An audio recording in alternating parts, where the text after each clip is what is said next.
بسم الله الرحمن الرحيم. الحمد لله رب العالمين، وصلى الله وسلم على سيد المرسلين سيدنا محمد وعلى آله وصحبه وسلم أجمعين.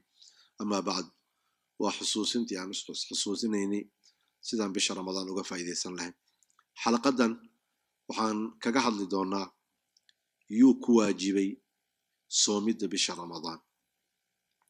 wuxuu ku waajibay على كل مسلم بالغ عاقل مقيم قادر سالم من الموانع.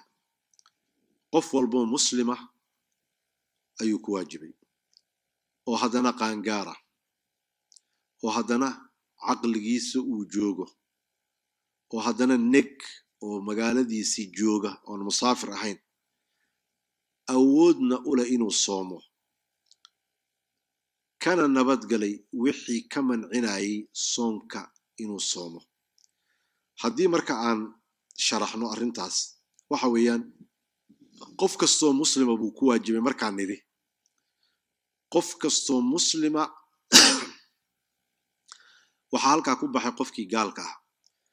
gaal hadduu soomo ilaahay subxaana wa tacaala soonkiisa aqbali maayo, maxaa yeele camalka aqbalidiisu iimaan baa asal u ah.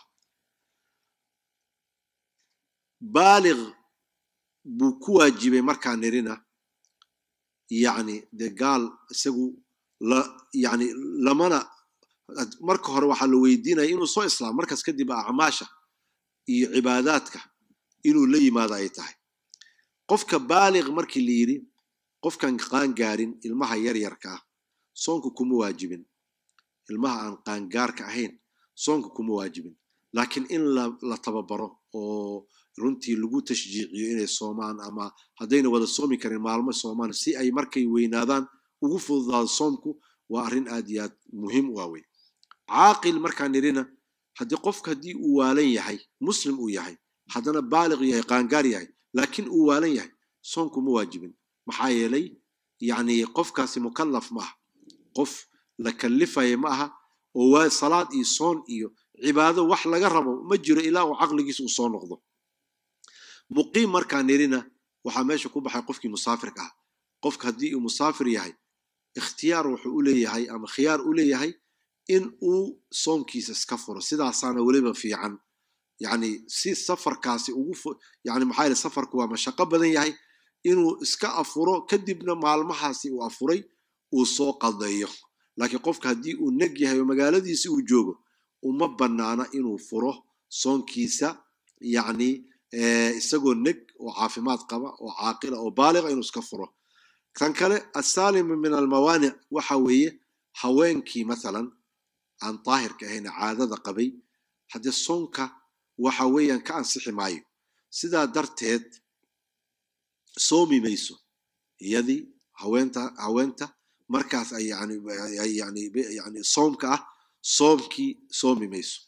marka sidaas darteed asaalima min almawaanic waa ka yani marka qof walba oo muslima oo caaqila oo baaliqa oo neg oo magaaladii jooga haddana awooda alqaadir, waxaa ku baxay dadkii waaweynaa ee gaboobay ee iyagoo aan kari karin, mathalan yani 100 jira ee aan soomi karin, mathalan yani waxaa la mida qofkii xanuunsanaa ee xanuunkiisu uu yahay permanent ama joogto uu yahay uusan kari karin.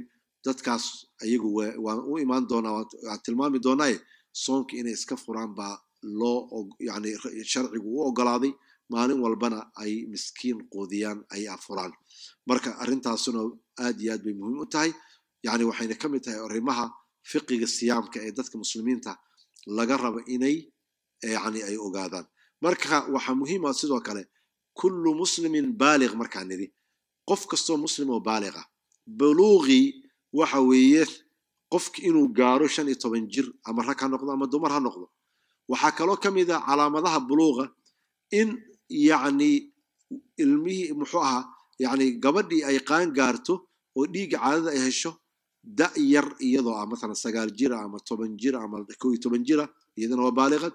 sidoo kale wiilkii haddii 15 sano ka hor ay manidii ka timaadana isaguna 12 jir 11 jir weli waa baaliq.